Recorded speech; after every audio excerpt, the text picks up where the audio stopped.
भगवान श्री राम को 14 वर्ष का वनवास मिल चुका था। उस दौरान जब राजा दशरथ की मृत्यु होती है तो भरत जी बहुत विलाप कर रहे होते हैं और भरत जी मुनि वशिष्ठ से पूछते हैं कि अब मैं क्या करूं। तो मुनि वशिष्ठ जी उनको एक चौपाइया बताते हैं जिसका जिक्र आपको रामचरितमानस में भी मिल जाएगा। गुरु वशिष्ठ जी कहते हैं, सुनहु भरत भाभी प्रबल सकुचि कहो मुनिनाथ, हानि लाभ जीवन मरण जस अपजस विधि हाथ। मतलब ये 6 चीजें दोस्तों ऐसी हैं जिसमें ना आपका जोर है ना हमारा जोर है, किसी का कोई जोर नहीं है। वो 6 चीजें क्या क्या हैं सबसे पहले उसको जानते हैं, फिर शुरू करते हैं आज की कहानी। और ये कहानी एकदम रियल है, ये कहानी एकदम वास्तविक घटना पर आधारित है जिसे मैंने अपने आंखों से देखा है, अगले दिन न्यूज पेपरों में पढ़ा है। आखिर कहानी क्या है वो जानेंगे, पहले शुरू करते हैं इसको। तो वशिष्ठ जी भरत जी से कहते हैं कि हानि लाभ जीवन मरण जस अपजस विधि हाथ। आपने जीवन में कई बार ये कहते हुए सुना होगा, आपने देखा होगा दोस्तों, अगर आपको ना कहीं से लाभ होना है तो लाभ होगा ही, अगर आपको कहीं से यश प्राप्त होना है ना तो यश प्राप्त होगा ही, अगर आपको अपयश लगना है ना तो आप किसी के साथ 100 बार अच्छा काम करोगे पर एक बार नहीं करोगे ना तो जो 100 बार आपने किया है वो सारा का सारा बेकार हो जाएगा, एकदम बेकार हो जाएगा, किसी मतलब का नहीं रहेगा। वैसे ही हमारे जीवन में सबसे बड़ा कटु सत्य है मृत्यु, जिसका आज तक कोई वैज्ञानिक कोई तोड़ नहीं निकाल पाया है। मृत्यु तो ऐसी चीज है जो आज के जीवन में कटु सत्य है। आइए वीडियो को शुरू करते हैं। दोस्तों मई का महीना था। मई के महीने में देखते होंगे आपकी रोड जो होती है वो अमूमन सुनसान रहती है, बिल्कुल एकदम सुनसान, ना रोड पे ट्रैफिक होता है, ना रोड पे गाड़ियां होती हैं, ना लोग रोड पे आने जाने वाले होते हैं।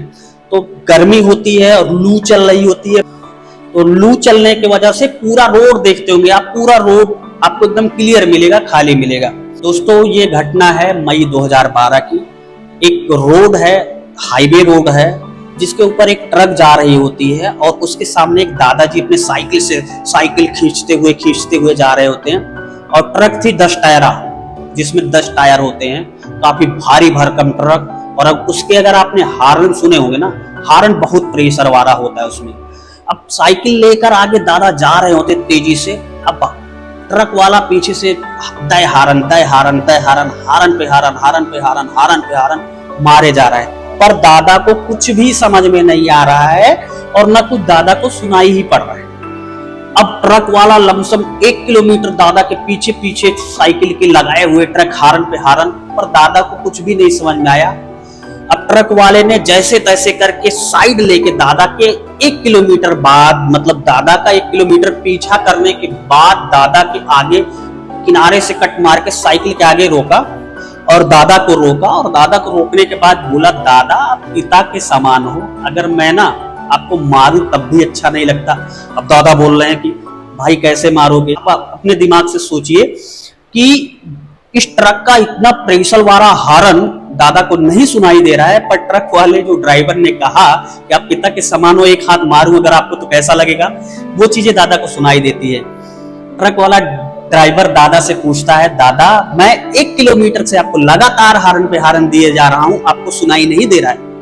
दादा का उत्तर होता है कि बेटा अगर मुझे सुनाई दे रहा होता तो मैं हट जाता रोड से, मैं क्यों ट्रक है वो भी बड़ी ट्रक है।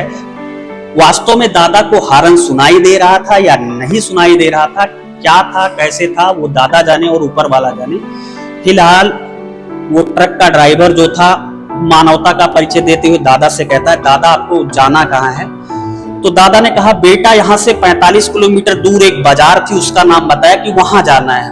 अब ट्रक वाले को दया आती है कि दादा बुजुर्ग हो चुके हैं, साइकिल इतनी दूर तक खींचेंगे और गर्मी का काफी इतना मौसम है, क्यों ना दादा को मैं अपने ट्रक पे बैठा लूं।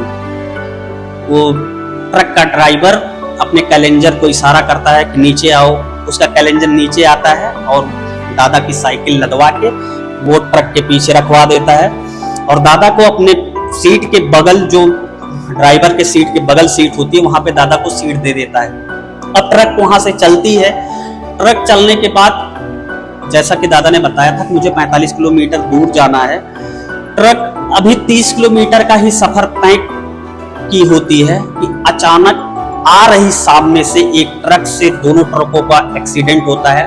और एक्सीडेंट ट्रक का इतना भयंकर होता है कि दोस्तों ट्रक में बचता है तो ड्राइवर और खलासी, और पूरे ट्रक में अगर मृत्यु किसी को होती है तो उन दादा की होती है। अब आप अपने दिमाग से एक चीज सोचिए कि दादा अगर साइकिल से जहां पे उनकी मृत्यु है, अगर उस स्थान पर पहुंचते जिस टाइम पे ऊपर वाले ने मृत्यु को फिक्स कर दिया था कि इनकी मृत्यु दादा की इस टाइम पे यहाँ पे होनी थी, अब वो कैसे पहुंच पाते? तो ऊपर वाले ने एक माध्यम बनाया दादा को वहां पे पहुंचाने का। से एक बार फिर रामचरितमानस की यह पंक्तियां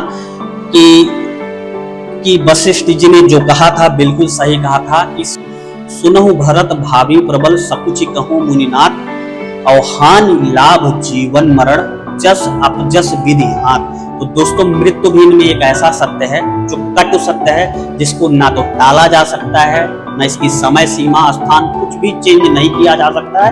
ये कटु सत्य है, जिसको जब जाना है वो तब जाएगा। तो मृत्यु का एक निश्चित स्थान है, जिसको जिस स्थान पे जाना है वो वहां उसी स्थान पर जाएगा।